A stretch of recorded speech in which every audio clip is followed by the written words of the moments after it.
හරි දැන් අපි මේ ගණන් වලට මේ ඔප්පෑම් ගණන් වලට එතෙන්ද මම තෝරගත්තා ඔයාලා පෙළපොත ඉදිරි තාක්ෂණ වේදය ඉලෙක්ට්‍රොනික විද්‍යාව කියන පෙළපොතේ කාරකාත්මක වර්ධක ගැන තියෙන කොටසෙම දීලා තියෙන ගණන් දෙක ගැන කතා කරනවා කියලා මේ වෙලේ මට බෝඩ් එකක් හොයාගන්න විදියක් නැහැ මේක හදලා පෙන්නන්න වීඩියෝ එක හරහා මොකද මේ රටේ තියෙන තත්ත්වෙත් එක්ක අර මේ ඒ පවසන සපය ගන්න පොඩි අපහසුතාවයක් තියෙනවා. ඉතින් ඒ හින්දා ඔයාලට ප්‍රශ්නයක් නොවෙන්න මම මේ නිදසුන පියරෙන් පියර පැහැදිලි කරගෙන යන්නම්. ඔයාලට කිසි ප්‍රශ්නයක් වෙන ගන්න නැහැ. ඒක දැකලා ඒක බලලා තේරුම් ගන්න පුළුවන් මේ කියන ගණන් හැදෙන්නේ කොහොමද කියලා මම ඒක පැහැදිලිව විස්තර කරන්නම්. හරි අපිට කලින් මේ වගේ ගානක් දුන්නා මේ වගේ පින්තූරයක් දුන්නාම අපි කලින්ම පින්තූරේ පොඩ්ඩක් බලමු මොකද්ද මේ ගාන කියවන කලින් මේ පින්තූරෙන් අපිට දැනගන්න පුළුවන් දත්ත මොනවද කියලා අපි පොඩ්ඩක් බලමු. කලින් මෙයාට මෙතන මේ වම් පැත්තේ කෙරවලෙන් පේනවා සංඥාවක් ඉන්පුට් කරලා තියෙනවා. ඒකේ පීක් වෝල්ටේජ් එක නැත්නම් උච්චාගේ විදිහට දක්වලා තියෙනවා මිලිවෝල්ට් 300. ඊළඟට අපිට පේන දේ තමයි මෙතන මේ කාරකාත්මක වර්ධකයකට මේ සංවෘත තත්ත්වයේ දෙන කාරකාත්මක වර්ධකය දීලා තියෙන්නේ. ඒකට වෝල්ටේජ් සැපෙමින් දීලා තියෙනවා මේ 15 වෝල්ට් ධන වෝල්ටේජ් සැපෙමත් සහ 15 වෝල්ට් ඍණ වෝල්ටේජ් සැපෙමත් දීලා තියෙනවා. ඒක ඊළඟට අපිට අඳුර ගන්න පුළුවන් වෙන දේ. ඒ වගේමයි ඊළඟට බලද්දී කියන්න පුළුවන් දේ තමයි මේකේ භූගත කිරීමක් සිද්ධ කරලා තියෙනවා. ඒ භූගත කිරීම කරලා තියෙන්නේ අපවර්තන නොවන ප්‍රදානය. අපවර්තන නොවන ප්‍රදානය තමයි මේ පරිපතේ භූගත කිරීම කරලා තියෙන්නේ. ඒ වගේම සංඥාව ලබා දීම සිද්ධ කරලා තියෙන මේ අපවර්තනය වෙන ප්‍රදානය වෙත. එතකොට අපිට කියන්න පුළුවන් දේ තමයි මේ ඇවිල්ලා අපවර්තනය වන වර්ධකය. නැත්නම් අපවර්තක වර්ධකය. හරි. ඒ ටික හොයාගත්තට පස්සේ අපි ඊළඟට බලමු මේකේ ගානේ අහල් තියෙන්නේ මොකද්ද කියලා. ගාන කියලා තියෙනවා රූපයේ දක්වා ඇති කාරකාත්මක වර්ධකයක භාවිත අවස්ථාව. එහි R රින් අගය කිලෝම් 1ක්ද RF අගය කිලෝම් 20ක් වන අතර ප්‍රදානය වෙත උච්ච අගය 300 මිලිවෝල්ට් වෝල්ටීයතා ප්‍රදානයක් සපයා ඇත. හරි. මම කලින් කියපු කතා කලින් මේක අපි දිහා බලලා කතා කරද්දී කතා වුණ තොරතුරු ටික මෙන්න මේකේ තියෙනවා වගේම ඊට අමතරව මේ Rin සහ RF කියන ප්‍රතිරෝධක වල අගයන් දෙක දීලා තියෙනවා. ඊට පස්සේ මේ ප්‍රශ්නෙන් අපෙන් අහලා තියෙන්නේ පළවෙනි එක විදිහට අහලා තියෙනවා මේ පරිපථයේ කුමන වර්ගයේ වර්ධකයක්ද කියලා. එතකොට අපි කලින් කතා කරා මේකේ රූප සටහන බලුවම අපිට තේරෙනවා මේ භූගත කිරීම කරලා තියෙන අපවර්තනය නොවන ප්‍රදානය. එතකොට සංඥා සපයලා තියෙන අපවර්තනය වෙන ප්‍රදානය වෙත. එතකොට අපිට සරලව කියන්න පුළුවන් මේක අපවර්තනය වෙන වර්ධකයක්. නැත්නම් අපවර්තක වර්ධකයක් කියලා. ඊළඟට අපිට එතකොට දක්වන්න පුළුවන් මෙතන මම විසඳුම් දා ගන්නවා විසඳුම් දක්වලා තියෙන කොටසේ දා ගන්නවට ඒක ගණන් එහෙම හදන හැටි කොහොමද කියලා වෙන්නන්න. ඒතර මේ පළවෙනි ප්‍රශ්නෙට උත්තර විදිහට අපවර්තක වර්ධකයක් කියලා සටහන් කරලා තියෙනවා. හරි. ඒක හොයාගන්න දැන් අපි දැනගත්තා. ඊළඟට අපි දෙවෙනි ප්‍රශ්නේ මොකක්ද අහලා තියෙන්නේ කියලා බලමු. දෙවෙනි ප්‍රශ්නේ අහලා තියෙනවා මෙම පරිපතයේ වෝල්ටීයතා ලාභය ගණනය කරන්න. හරි. අපි කතා කරා කලින් සමීකරණ යන කතා කරද්දී අපවර්තක වර්ධකයක නැත්නම් අපවර්තනය වන කාරකාත්මක වර්ධකයක වෝල්ටීයතා ලාභය ගණනය කිරීමේ සූත්‍රයක් ගන්න. ඒ සූත්‍රය තිබ්බේ අපවර්තනය වන වර්ධකයක වෝල්ටීයතා ලාභය සමාන වෙනවා ඍණවතාවක් RF බෙදීම Rin කියලා. ඉතින් මම ඍණ ලකුණේ නැහැ හේතුව මම කලින් සඳහන් කරා මේ අපවර්තක වර්ධකයක ඍණ ලකුණේ නැහැ හේතුව කලින් සමීකරණ ගැන කියද්දි. ඉතින් අපිට මෙතන Rin අගය සහ මෙතන Rin අගය සහ මෙතන RF අගය දීලා තියෙනවා. ඉතින් අපි මේ සමීකරණයට ආදේශ කරලා සරලව මේකේ උත්තරය ගන්න පුළුවන්. මෙතන මේ අරගෙන තියෙන්නේ පිළිතුර මේ සමීකරණය මේ විදිහට දීලා ඒ සමීකරණයට අගයන් ආදේශ කරලා තියෙනවා. මෙතනදී ඔයාලට බලා ගන්න පුළුවන් RF වගේ 20ක් කියලා දීලා තියෙනවා. එතකොට එතනට 20 දාලා තියෙනවා. ඒක මෙතන 1 කිලෝම් දාලා තියෙනවා. කිලෝම් වලට කිලෝම් කපලා ගිහිල්ලා මෙතන විලා තියෙනවා ඍණ 20ක් කියලා පිළිතුර. හරි. ඊට පස්සේ මේකේ තුන්වෙනි ප්‍රශ්නේ විදිහට දක්වලා තියෙනවා ප්‍රතිදාන වෝල්ටේජතාවයේ උච්චාගය කොපමණද කියලා. ඒකට මෙතන බලන්න ඕන දෙයක් තමයි මේක දීලා තියෙනවා ප්‍රධානය වෙත උච්චාගය කොච්චරද කියලා දීලා තියෙනවා. එතකොට ප්‍රතිදානයේ උච්චාගය තමයි පහන්න තියෙන්නේ. උච්චාගය කියලා දෙබල බය වෙන්න එපා. මේ අවුට්පුට් වෝල්ටේජ් එක ගන්න කියලා තියෙන සරලවම. එතකොට අපි ඒකට පාවිච්චි කරන සමීකරණ තමයි Vout සමාන වෙනවා V in වතාවක් වෝල්ටේජ ලාභය. මේක අපි කතා කරා කලින් වෝල්ටේජ ලාභය ගුණ කිරීම ආදානීය ටීදාවය නැත්නම් ප්‍රධානයේ වෝල්ටේජාවය තමයි අවුට්පුට් වෝල්ටේජ් නැත්නම් ප්‍රධාන වෝල්ටේජාවය වෙන සමීකරණය වෙන්නේ. එතකොට අපිට අපි කලින් විදිහටම අපි දන්නවා ආදාන නැත්නම් ප්‍රධාන වෝල්ටේජාව 300 මිලි වෝල්ට් කියලා. එතකොට වෝල්ටේජ ලාභය 20යි. ඒ දෙක ගුණ කරපුවාම එනවා 6000ක් ඍණ 6000ක් මිලි වෝල්ට්. දැන් ඍණ 20 තියෙන නිසා ඍණ 6000ක් මිලි වෝල්ට් එනවා. එතකොට වෝල්ට් එකකට මිලි වෝල්ට් 1000ක් තියෙනවා. ඒක හින්දා අපිට මේක 1000න් බෙදලා වෝල්ට් 6යි කියලා උත්තර විදියට තියන්න පුළුවන්. හරි. ඊට පස්සේ හතරවෙනි ප්‍රශ්නෙන් අහලා තියෙනවා ප්‍රධාන සංඥාවේ තරංගාකාරයත් ප්‍රධාන සංඥාවේ තරංගාකාරයත් එකම කාලාවර්තයෙන් දක්වන්න. මෙතනදී අපි කලින් කතා කරා මේක මේ හඳුනාගatti පළවෙනි ප්‍රශ්නේදී අපි හඳුනාගත්තා මේක අපවර්තනය වන වර්ධකයක් කියලා.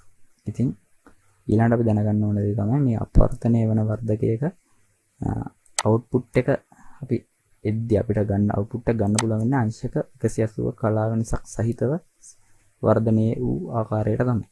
එතකොට අපි දන්නා මේක මේ ඉන්පුට් කරලා තියෙන සිග්නල් එක පටන් ගන්න ධන කාලාවර්තයෙන් නැත්නම් මේ ධන පෙදෙසෙන් තමයි පටන් ගන්න. ඊට පස්සේ ක්‍රමයෙන් මේක ඍණ පෙදෙසට ගිහලා නැවත බිඳුව දක්වා ඇවිල්ලා තියෙනවා.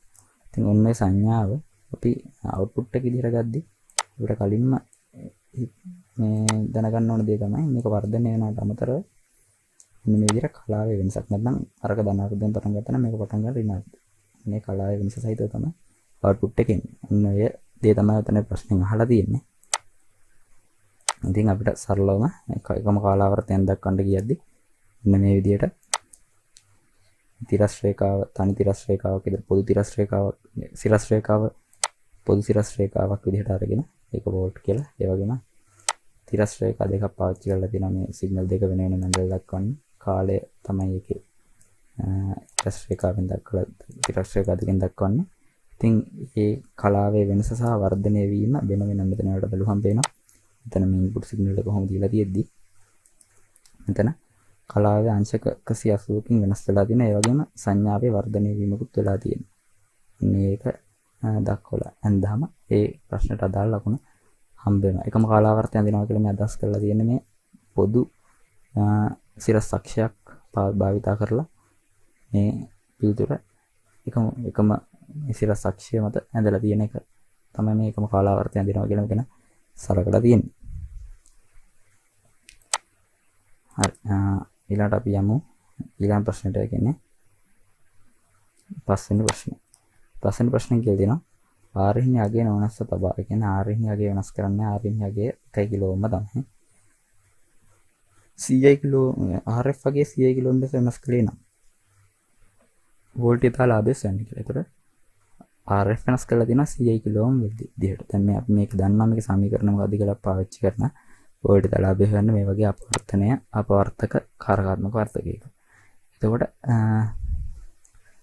මේකෙදි අර කලින් පාවිච්චි කරපු සමීකරණයි ඍණ RF බෙදීම RN කියන අනුපාතය තමයි මේ වෝල්ටේජ් ලාභය හොයන්න පාවිච්චි කරන සමීකරණ වෙන්නේ. ඉතින් අපි ඒකට නව RF වලගේ දානවා. ඒ කියන්නේ CI කිලෝ.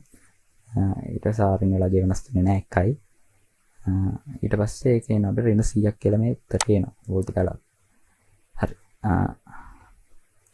ඊට පස්සේ අපි යනවා ඊළඟ ප්‍රශ්නෙට. ඊළඟ ප්‍රශ්නේ කියලා දෙනවා ඒ අවස්ථාවේදී ප්‍රධාන වෝල්ටේජතාවයේ තරංගාකාරය අඳින්න. මේ තරංගාකාරය අඳින්න කියනවා එම අවස්ථාවේදී. කියන්නේ RF වලගේ 100ක් වෙනස් කරාට පස්සේ තරංගාකාරයේ වෝල්ටේජ් ප්‍රධාන වෝල්ටේජතාවයේ තරංගාකාරය අඳින්න කියලා. එතකොට අපි කලින්ම දැනගන්න ඕන දෙයක් තමයි දැන් මේකේ ප්‍රධාන වෝල්ටේජතාවය තරංගාකාරය අඳින්න කලින් ඔය ප්‍රධාන වෝල්ටේජතාවය හොයලා ඉන්න ඕන කියන එක.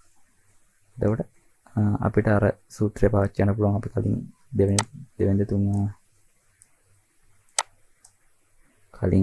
තුන්වෙනි ප්‍රශ්නට පාවිච්චි කරපු සූත්‍රයම පාවිච්චි කරන්න පුළුවන් මෙතනදී.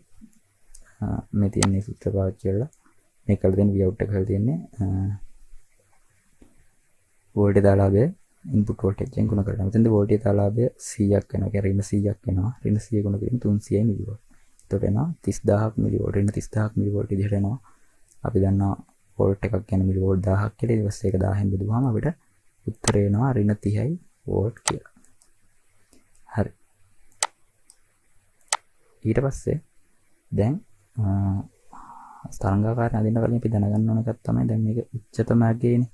උච්චතම අගය තමයි මේ 300ක් කියලා දීලා තියෙන්නේ. ඒ කියන්නේ එක අර්ධයක උච්චතම අගය. කියන්නේ මේ පැත්තටත් 300ක් වෙද්දි මෙන්න මේ 300ක් වෙද්දි මෙතෙන්ට මෙන්න මේ පැත්තට මේ අගය ඍණ 300ක් වෙනවා. ඍණ 300යි මිලිවෝල්ට් වෙනවා මේ පැත්තට මේ තියෙන මෙන්න මේ අගය. හරි. ඒක අපි දැනගන්න ඕන කලින්. හරි. එතකොට අපි මේ අපිට ආව මෙතෙන්ද උත්තරයක් අවුට්පුට් එක ඍණ 30ක් කියලා එක අර්ධයකට වෝල්ට් 30ක්. ඒ කියන්නේ මෙන්න මේ අර්ධයේදී අපි වෝල්ට් 30 එකක් අඳින්න ඕනේ. ඒ වගේ මේ අර්ධයේදී වෝල්ට් 30ක් අඳින්න ඕනේ කියලා ආවා. හැබැයි අපි දැනගන්න ඕන දෙයක් තමයි මේක අපි මේ ගණන් හැදුවට මේ අවස්ථාවේදී අපි මේ හදලා තියෙන්නේ පරිපූර්ණ කාරකාත්මක වර්ධකයක්. මම ගණන් කලින් කිව්වා ගණන් හදද්දී පාවිච්චි කරන්නේ පරිපූර්ණ කාරකාත්මක වර්ධක කියලා. ඒ කියන්නේ පරිපූර්ණ කාරකාත්මක වර්ධකයක තියෙන ලක්ෂණ මත ඒ උපකල්පන මත පිහිටලා තමයි මේ ගණන් හැදීම සිද්ධ කරන්නේ. ඒ මට පැත්තෙන් ප්‍රායෝගික තත්ත්වයකට ගියාට පස්සේ අපි තරංගකාරයක් අඳිද්දී හිතන්න මම කලින් කිව්වා පරිපූර්ණ එකේදී මම ඔයාලට කිව්වා මේකේ වෝල්ටේජතාව ලාභය නම් වෝල්ටේජතාව ලාභය අනන්තයක් දක්වා යනවා කියලා. මට ඇත්තටම ප්‍රායෝගිකයකදී වෝල්ටේජතාව ලාභය අනන්තයක් දක්වා යන්නේ නැහැ. ඒක යම් කිසි සීමාවකටත් වෙනවා. අන්න ඒ සීමාව OPM එක නැත්නම් කාරකාත්මක වර්ගයේ සැපයුම් වෝල්ටේජතාව මත රඳා පවතිනවා කියලා. කියන්නේ සැපයුම් වෝල්ටේජතාව ඉක්මවා වෝල්ටේජතාවයේ වර්ධනයක් සිදුවිය නොහැකි ප්‍රායෝගික තත්ත්වයේ කාරකාත්මක වර්ධකයක. එතකොට අපි දැන් මෙතන දකින්න ඕන දේ තමයි කලින්ම අපිට මේ වෝල්ට් 30ක් ආවට අපි රූපෙට ගියොත් ඔයාලට මෙතන බලා ගන්න පුළුවන්. මේකේ සැපයුම් වෝල්ටේජතාවය කියන්නේ ඍණ 15වත් ධන 15වත් කියන පරාසය තමයි දීලා තියෙන්නේ. එතකොට වර්ධනය වීමක් සිද්ධ වෙන්න පුළුවන් මේ ඔප් ඇම්ප් එකේ ඍණ 15වත් ධන 15වත් අතර පරාසයේදී පමණයි. හරි. එතකොට මේ තරංගාකාරය අඳිද්දී අපි මෙන්න මේ විදිහට අපි අපවර්තනයක් වෙනවා. අපි ඉන්පුට් සිග්නල් එක මේ ධන අර්ථ දෙන්න කලින් පටන් ගත්තේ. ඒකෙන් දැන් අපවර්තනය කරලා ඍණ අර්ථයෙන් පටන් ගන්න. අපි හඳින්න ගද්දී අපි කලින්ම තිරස්සක්ෂ හඳ ගන්නවා. මේක වෝල්ටේජ් අවුට්පුට් එක ඒ තිරස්සක්ෂ කාලය කියලා හඳ ගන්න. ඊට පස්සේ කරන්න ඕන දෙන අපවර්තනයක් සහිත නිසා මෙන්න මේ ඍණ අර්ථයෙන් තමයි පටන් ගන්න. ඉතින් මෙතනදී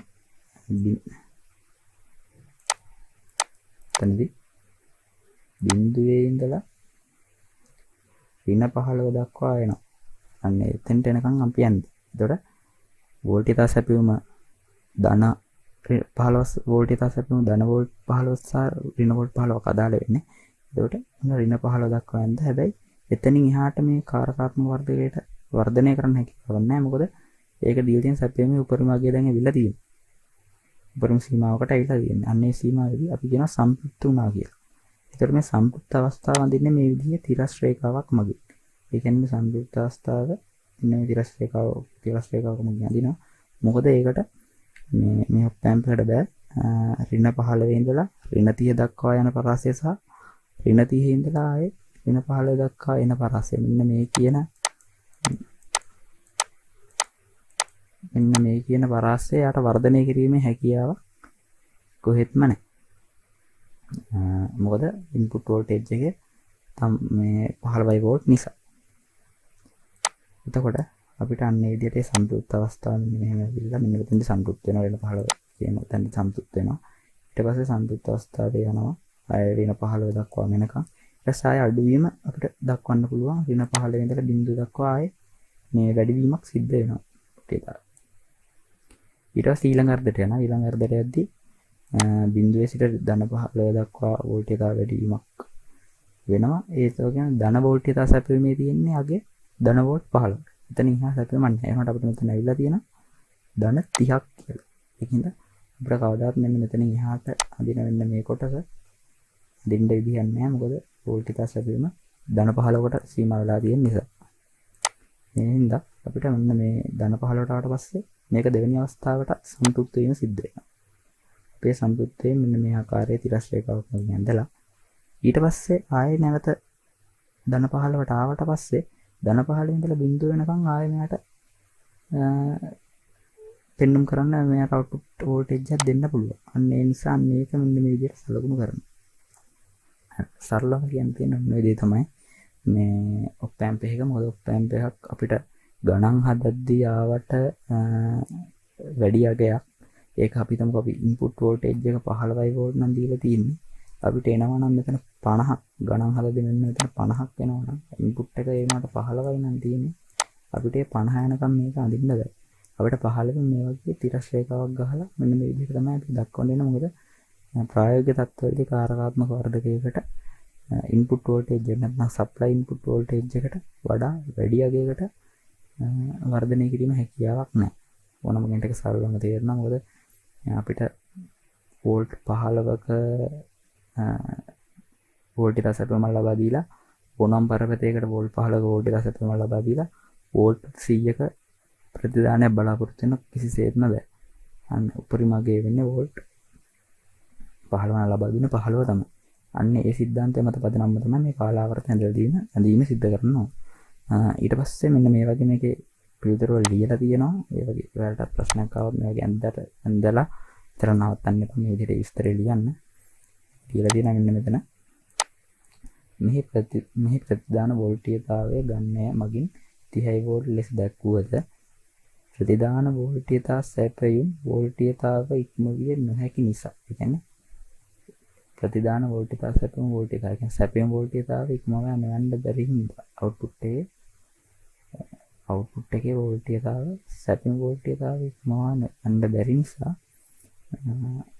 ප්‍රතිදානේ ධන හෝරින 15 වෝල්ට් හිදී සම්තුලිත තත්ත්වයට පත් වෙන්නේ. මේ සම්තුලිත තත්ත්වයට පත් වුණ අවස්ථාව තමයි මෙන්න මේ විදිහට මේ තිරස් රේඛාවක් මගින් ඒ සම්තුලිතතාවයට පත් වෙන සීමාව තමයි මේ තිරස් රේඛාව මගින් මේ විදිහට අඳින්නේ. හරි. ඒක තමයි කියලා තියෙන්නේ. ඒකට මේක ඊළඟට තවදුරටත් වැඩි කර ලියලා තියෙනවා මෙන්න මේක පරිපත්‍රය කළස් කරලා මේ විදිහ තරංගාකාරයක් ඉන්පුට් කරලා දෝලනයක්ෂය වගේ නිරීක්ෂණය කරන්න පුළුවන් කියලා මෙන්න මේ විදිහ තරංගාකාරයක් අවුට්පුට් එක විදියට. ඒක නම් ඔයාලා විභාගෙට ලියන්න අවශ්‍ය වෙන්නේ නැහැ. අපිට මෙන්න මේ කොටස. මෙන්න මේ කොටස මෙන්න තතු දාන කොටස. තරංගාකාරය අඳිනවට අමතරව ලිව්වොත් හොඳයි. හරි. මම හිතනවා දැන් ඒ ගාන තේරෙන්නේ නැති කියලා. ඒ වගේම අපි යම් ඊළඟ ගානට මොකද්ද මේ ඊළඟ අවස්ථාවේදී එන්න අපවර්තනය නොවන වර්ධකයක මේ ගාන තියෙන්නේ අපවර්තන නොවන වර්ධක සම්බන්ධතාවය මේ ගාන පාදක වෙලා තියෙන. ඉතින් බලමු මේ ගාන මොනවද කියලා තියෙන්නේ කියලා. අපි මේකත් ගාන කියවන කලින් පොඩ්ඩක් බලමු. රූපය දිහා දැක්ක හැටිම වලට තේරුම් ගන්න පුළුවන් දෙයක් තමයි මේක භූගත කිරීම සිද්ධ කරලා තියෙනවා. අපවර්තනය වන අග්‍රය මෙන්න මේ විදිහට RN කියන රෙසිස්ටර් එකක් මගින් භූගත කිරීම සිද්ධ කරලා තියෙනවා. එතකොට සිග්නල් එක ඉන්පුට් කරලා තියෙන්නේ අපවර්තනය නොවන අග්‍රය. එතකොට අපි දැනගන්න ඕනේ තමයි මෙතනින් එන අවුට්පුට් එකත් කිසිම කලාවේ වෙනසක් සිද්ධ වෙන්නේ නැහැ. වර්ධනය වීම පමණයි සිද්ධ වෙන්නේ කියන එක. එතකොට අපි දැන් දන්නවා මේක අපවර්තනය නොවන වර්ධකයක් කියලා. ඊට පස්සේ අපි මේ ගාන කියලා බලමු මොනවද මේකේ අහලා තියෙන ප්‍රශ්න කියලා. ගාන අහලා තියෙනවා පරිපතයේ ආරින් ආරින් වල අගය දීලා තියෙනවා 1 කිලෝම් කියලා. පරිපතයේ ආරින් 1 කිලෝම් ලෙසද RF 20 කිලෝම් ලෙසද ප්‍රධාන සංඥාවේ ශීර්ෂය 300 මිලිවෝල්ට් ලෙසද වේ. සැපයුම් විභවය ධන රින 15. ඒ කියන්නේ මේකෙත් මේ ඊළඟ දිනවලට මෙතන තියෙන්නේ ධන 15යි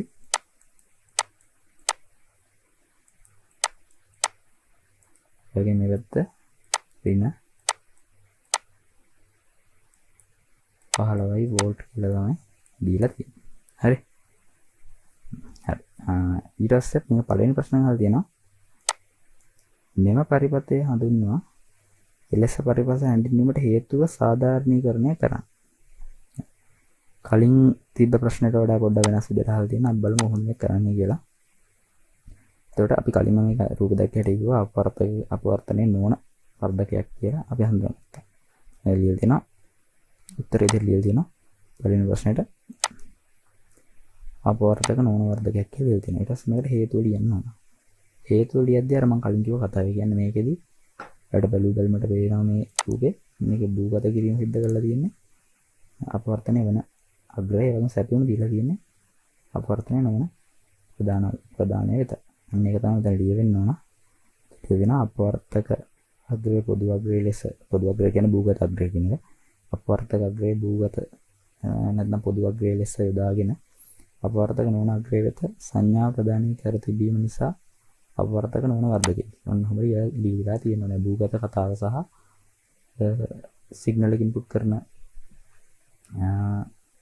ප්‍රධානය මොකක්ද කියන එක මෙතන ලියන්න ඕන මේ වගේ විස්තරයක් මෙන්න වගේ සාධාරණීකරණය කිරීමක් ඔප්පු කිරීමක් කරද්දී. හරි. ඊට පස්සේ ඊළඟ ප්‍රශ්නේ කියනවා පරිපතයේ වෝල්ටේජ් ගණනය කරන්න. එතකොට අපි මේ වගේ අපවර්තනයේ නොවන වර්ධකයක වෝල්ටේජ් දාලාභය සූත්‍රය ගොඩනගන්නේ කොහොමද? එතකොට අපි දැනගත්තා මේකෙදි අර කලින් අපි කතා කරපු අපවර්තනයේ වෙන පරිපතයේ ඔප් ඇම්ප් එක වෝල්ටේජ් දාලාභයන් සූත්‍රයට වෙන වඩා වෙනස් වෙන්නේ ඒ සූත්‍රයටම එකක් එකතු වීම සහ ඍණ ලකුණ නැතිවීම විතරයි. ඒ කියන්නේ ඍණ ලකුණ නැතිනවා මේක අපවර්තනය සිද්ධ වෙන්නේ නැහැ. කල කිසි කලාංශ සිද්ධ වෙන්නේ නැති නිසා ඒ වගේම ඒ අනුපාතයටම එකක් එකතු කිරීම සිද්ධ වෙනවා මේ අපවර්තනය නොවන ආකාරයේ ඔප් ඇම්ප් වල වෝල්ටේජ් දාලාභය සෙවීමේදී. හරි. අපි යන් එතෙන්ට එතකොට මෙතන මේ සූත්‍රය අරගෙන තියෙනවා. ඒ විදිහට AV කියන වෝල්ටේජ් දාලාභය එක ධන RF බෙදීම RN කියන අනුපාතය. හරි. ඊට පස්සේ අපි අර අගයන් ටික ආදේශ කරලා තියෙනවා මෙතන RF 20 කිලෝම විදිහට දක්වලා තිබ්බා. ඒ වගේම RN 1 කිලෝම විදිහට දක්වලා තිබ්බා. ඒතර කිලෝමීටර වලට කිලෝමීටර කියලා යනවා. දැන්ට එනවා 20ක් 20 ධන 1 21 විදිහට අපිට උත්තරේ එනවා වෝල්ටේජ් දාලාභය. හරි. ඊළඟට බලමු ඊළඟ ප්‍රශ්න අහලා තියෙනවා. තුන්වෙනි ප්‍රශ්න අහලා තියෙනවා. දී ඇති ප්‍රධාන සංඥාවේ තරංගාකාරයේ ඇඳ ප්‍රධානයේ තරංගාකාරයේ එකම කාලාවර්තයන් දක්වනවා. කලින් ගානේ වගේමයි. තනි කාලාවර්තයන් දෙද්දී අපි පොදු අක්ෂය විදිහට ගන්නවා මේ සිරස් අක්ෂය. නැත්නම් V out එක. ඊට පස්සේ මේ කාලය V out නැත්නම් වෝල්ටේජතාවය කියන එක. V out නෙමෙයි වෝල්ටේජතාවය වෙන්න ඕන. වෝල්ටේජතාවය කියන එක ගන්නවා. මෙතෙන්දී වෙන වෙනම x අක්ෂ දෙක නැත්නම් තිරස් අක්ෂ දෙක පාවිච්චි කරනවා මේ තරංගාකාර දෙක ඇඳලා දක්වන්න ඉන්පුට් එක සහ අවුට්පුට් එක ඇඳලා දක්වන්න. ඒ වගේ තිරස් අක්ෂ වල සලකුණු කරනවා මේ කාලය නැත්නම් t කියලා. ඒක ප්‍රධාන සංඥාව අපි උඩින් අදිනවා දීලා තියෙන විදිහටම. එතකොට ප්‍රධාන සංඥාවේදී මේක අර අපවර්තනයේ නොවන වර්ධකයක් නිසා කිසිම කලාවේ වෙනසක් සිද්ධ වෙන්නේ නැහැ. වර්ධනය වීම පමණයි වෙන්නේ. ඒක නිසා ඒ පිහිටි ආකාරයක ධනාර්ධයෙන් පටන් ගන්න දෙන්නේ. ධනාර්ධයෙන් පටන් ගන්න තියෙන මේක ධනාර්ධයෙන්ම පටන් අරගෙන අර විදිහටම අදිනවා. හැබැයි සංඥාවේ වෝල්ටේජතාවයේ වර්ධනය වීමක් සහිත තමයි මේක ඇඳිය යුතු වෙන්නේ. හරි. එතකොට ඒකත් හරි. ඊට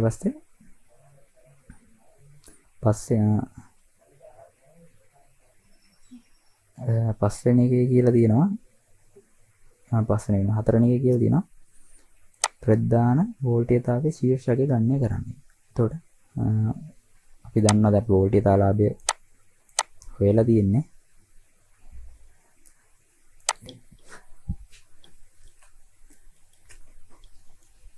වෝල්ටේජතාලාභය හොයලා තියෙන එකේ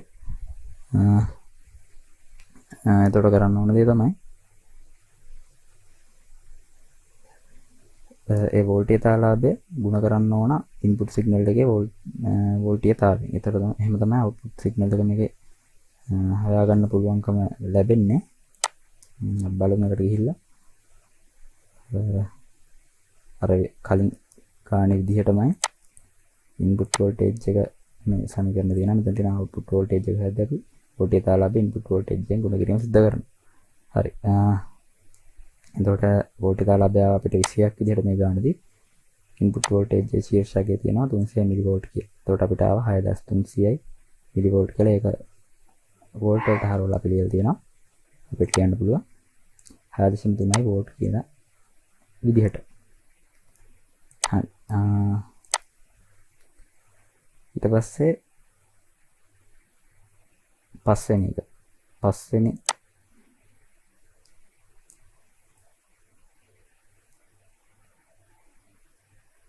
ගාන කියලා දෙනවා මේ පරිපථයේ Rn එලෙසම තබා RF අගය 100 කිලෝම් ලෙස වෙනස් කළේ නම් ප්‍රධාන වෝල්ටේජතාවයේ ශීර්ෂ අගය ගණනය කරමු. අර කලින් ගානේ විදිහටම තමයි කියලා තියෙන්නේ Rn වෙනස් කරන්න නැතුව RF 100ක් කරලා බලන්න කියලා. එතකොට අපි ඒ ගාන හදලා තියෙන තැනට ගියොත් හදන විදිහ කිව්වොත් අපි කලින් වෝල්ටේජතාලාභය හොයන්න ඕන මෙන්න මේ විදිහට. අපි RF වෙනස් කරා RF 100ක් විදිහට වෙනස් කරා Rn එහෙමම තිබ්බා. එතකොට අපිට මේක එන්න උත්තරේ තමයි 100 බෙදීම කියන්නේ 100යි ඊට 100 ධන 1 101ක් කියලා අපිට වෝල්ටේජතාලාභයට උත්තරේ ගන්න පුළුවන්. ඊට පස්සේ අවසාන කොටසෙන් නම් 6 වෙනි කොටසෙන් කියලා තියෙන එම අවස්ථාවේ ප්‍රධාන වෝල්ටේජතාවයේ තරංගයේ හැඩය අඳ දක්වන්න. කලින් ගානෙත් ඔය විදිහ කොටසක් තිබ්බා මේකෙත් තියෙනවා. එතකොට මේකෙත් අපි දන්නවා වෝල්ටේජතාවය අපි කලින් වෝල්ටේජතාවය හොයලමුකෝ. වෝල්ටේජතාවය හන්නේ මේ සූත්‍රය කලින් දින පාවිච්චි කරලා මේකේ සූත්‍රය පාවිච්චි කරලා අපි හොයාගත්ත වෝල්ටේජතාවය 101යි කියලා ඒක වැඩි කරනවා නම් ඉන්පුට් එකේ ශීර්ෂයෙන් එක 300 මිලිවෝල්ට්. ඒක වැඩි කරාම අපිට එනවා මිලිවෝල්ට් 3300යි කියලා. ඒක වෝල්ට් කරාම 30.3යි වෝල්ට් කියලා එනවා. ඊට අපි ඕක දැනගන්න ඕන කතාවක් තියෙනවා. අපි මේ ඔප් ඇම්ප් එක ගන්නට කලින් යද්දී ඒ ගාන දීලා තිබ්බ වෝල්ටේජතාවය. නේද? ඉන්පුට් වෝල්ටේජ් එක ධන හෝ ඍණ ඉන්පුට් වෝල්ටේජ් නෙමෙයි මේ සැපියුම් වෝල්ටේජතාවය සප්ලයි වෝල්ටේජ් එක ධන හෝ ඍණ 15ක් කියලා. එතකොට අපිට මෙතන ඇවිල්ලා තියෙනවා තරංග කියන අවුට්පුට් එකේ තරංගාකාරයේ වෝල්ටේජතාවය මේ ශීර්ෂකයේ 30.3යි වෝල්ට් විදිහට. ඉතින් අපි දැනගන්න ඕන දේ තමයි කලින් ගානදී වගේම මේකෙත් සම්තුලිත වීම සිද්ධ වෙනවා ධන වෝල්ට් 15 වෙදී සහ ඍණ වෝල්ට් 15 වෙදී කියන කාරණේ. ඒ ධන වෝල්ට් 15 ඍණ වෝල්ට් 15 අතර පරාසය තුල තමයි වර්ධනය වීමක් සිද්ධ වෙනවා නම් සිද්ධ වෙන්න පුළුවන්. හරි. ඊට පස්සේ අපි මේ තරංගාකාරය අඳින මේ විදිහට අක්ෂ දෙක සලකුණු කරගන්න ඕන. එතන තියෙනවා වෝල්ටේජතාවය. සිරස් අක්ෂය විදිහට වෝල්ටේජතාවය, තිරස් අක්ෂය විදිහට කාලයත් අපි ගන්නවා. හරි. එහෙම අපි ඒක ඇඳගත්තට පස්සේ අපි මෙතන සලකුණු කරගන්නවා ධන වෝල්ට් 15ක් සහ ඍණ වෝල්ට් 15. මොකද මේකේ වෝල්ටේජතාවය සැපයීම ධන වෝල්ට් 15 සහ ඍණ වෝල්ට් 15ක් වෙන නිසා. එතකොට අපි දන්නවා මේකේ අවුට්පුට් එක දීලා තියෙනවා 30ක් 30.3යි වෝල්ට් කියලා. එතකොට අපි වර්ධනය වීම මේක අපවර්තනය වෙන වර්ධකයක් සමාන අපවර්තනය නොවන වර්ධකයක් අපවර්තනය නොවන වර්ධකයක ඉන්පුට් වෝල්ටේජ් එක ඉන්පුට් එකේ ඉන්පුට් සිග්නල් එකේ ඒ විදිහටම වර්ධනය වූ එකක් තමයි එන්නේ. මොකද හේතුව මේක කිසිම අපවර්තනයක් සිද්ධ වෙන්නේ නැහැ. මේ පිහිටි කලාවෙම පිහිටනවා එක මිනිස් වර්ධනය වීම විතරයි. එතකොට කලාව වෙනසක් වෙන්නේ නැහැ. ඒකින්ද අරකක් ධන අර්ධයෙන් පටන් ගත්ත ඉන්පුට් එකත් මේක අවුට්පුට් එකත් ධන අර්ධයෙන් පටන් ගන්න ඕන. මෙන්න මේ විදිහට ධන අර්ධයෙන් පටන් ගන්න අඳිනවා ධන 15 වෝල්ට් වෙනකම්. ධන 15යි වෝල්ට් වලට ආවට පස්සේ මෙයාට එතනින් හට වර්ධනය කිරීම හැකියාවක් නැහැ ප්‍රායෝගික තත්ත්ව නිසා. මම කලින් කතා කරපු ප්‍රායෝගික තත්ත්ව නිසා 30.3 වෝල්ට් වුණාට මේ ප්‍රායෝගික හේතුව මත එතනින් හට වර්ධනය කිරීම හැකියාවක් නැහැ. 15 ධන 15 වෝල්ට් වලදී මෙයා සම්පූර්ණ වෙනවා. එතකොට ඒ සම්පූර්ණ වීම අපි මේ තිරස් ආකාරයට තිරස් රේඛාවක් ආකාරයට දක්කලා එසයි ධන 15 සිට බිඳුව දක්වා මෙයාට වෝල්ටේජ් අඩු වීමක් සිදු කරන්න පුළුවන්. හරි. ඊට පස්සේ ආයේ ඍණාර්ධයේදී වැඩිවීමක් වෝල්ටේජ් වැඩිවීම සිද්ධ වෙනවා. බිඳුවේ සිට ඍණ 15 දක්වා මෙයාට මේ වෝල්ටේජ් වැඩි කිරීමක් සිද්ධ කරන්න පුළුවන්. ඒ ඍණ 15 ඉඳලා ආයේ 30.3 දක්වා මෙයාට යන්න බෑ. මොකද ඍණ 15ට ආවයි කියන්නේ මෙයා සම්පූර්ණ වෙනවා ඒ ඍණාර්ධයේදී. ඊට පස්සේ ඍණාර්ධයේ සම්පූර්ණ වීම අපි දක්වනවා මෙන්න මේ තිරස් රේඛාවක් විදිහට. ඊට පස්සේ ඍණ 15 සිට බිඳුව දක්වා පැමිණීම සිද්ධ වෙනවා. මේ විදිහ තරංගාකාරයක් අඳලා පෙන්වන්නේ කියද්දී මේ විදිහ තමයි ওই විදිහට තමයි අඳලා පෙන්වන්න වෙන්නේ. ওই විදිහ ආකාරයට තමයි අඳලා පෙන්වන්න වෙන්නේ. මොකද ප්‍රායෝගික තත්ත්වයක් තියෙන වෙන ඉන්පුට් වෝල්ටේජ් එකක් දීලා තියෙනවා. ඒකින් දා ඒ ඉන්පුට් වෝල්ටේජ් එකේ සීමාවට යටත්ව තමයි අපිට අඳලා පෙන්වන්න වෙන්නේ.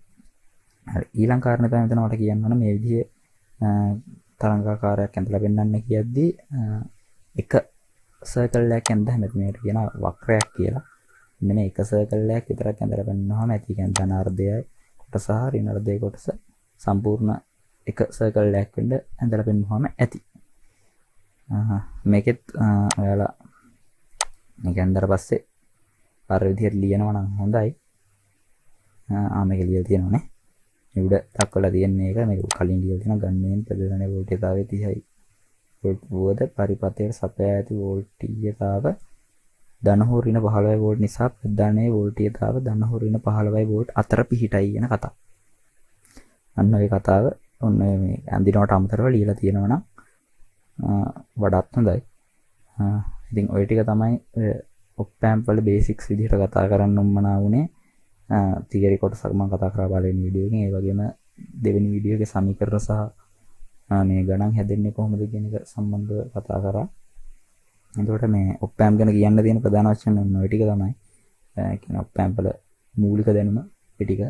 උතනින් පස්සේ ඔයාලට මේක ඇප්ලිකේෂන් එකක් කතා කරලා තියෙන මේකම සංසන්දකයක් විදිහට පාවිච්චි කරන්න කියලා. කියන්නේ වෝල්ටේජ් දෙකක් මේකට ඉන්පුට් විදිහට ලබා දීලා ඒ දෙක සංසන්දනය කරලා කොහොමද වැඩි වෝල්ටේජතාවය මොකක්ද අඩු වෝල්ටේජතාවය මොකක්ද කියලා හඳුනා ගන්න කියලා. එතකොට ඒ ඇප්ලිකේෂන් එක ගැන ඔයාලගේ මේ නෝට් එක තියෙනවා මේ පොත තියෙනවා.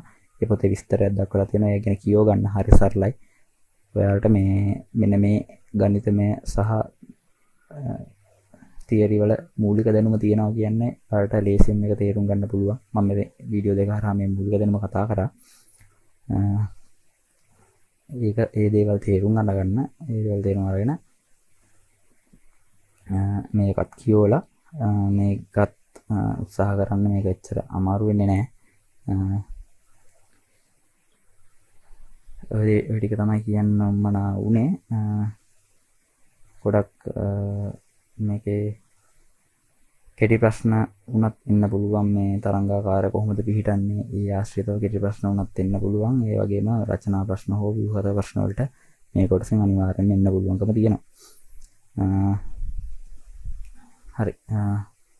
අන්තිමව කියන්න තියෙන්නේ මේ වැඩසටහන හරහා දැන් ඔයාලට සමහරට මේ පොත හොයාගන්න නැති වෙන්න පුළුවන්. මේ අපි මේ සිදු කරන වැඩසටහනේ මේ පිල්ලම කියන වැඩසටහනේ අපි මේ සිදු කරන ඔයාලා ඒලෙවල් ළමයි ඒලෙවල් නංගිලා මල්ලිලා ටාගට් කරන් මේ සිද්ධ කරන වැඩසටහනේ අපි Google Classroom එකක් හදලා මේ නෝට් මේ පොත විතරක් නෙමෙයි අනිත් අපි ගාව තිබ්බ නෝට් පවා PDF විදිහට අපි ඇතුළත් කරලා තියෙනවා.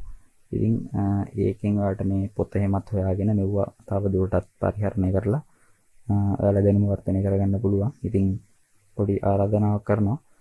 ඉතින් මේවා අපි ගොඩක් මහන්සි වෙලා තමයි මේ දේවල් කරන්න. අපිත් විභාග තියාගෙන ගොඩක් මහන්සි වෙලා මේ වීඩියෝ ටිකයි ඒ වගේම නෝට් හොයලා නෝට් හදලා ඒවට මේ අන්තර්ජාලය හරහා ලබා දීමට මේ කටයුතු සිදු කරලා තියෙනවා. ඉතින් මේ දේවල් හරියට ප්‍රයෝජනයට ගන්න. මේ දේවල් හරියට ප්‍රයෝජනට අරගෙන උසස් සාමාර්ථයක් අරගෙන ඉතින් විශ්වවිද්‍යාලය වරම් දිනා ගන්න විදියට වැඩ කරන්න කියලා ආරාධනාවක් මේ වෙලේ සිදු කරනවා.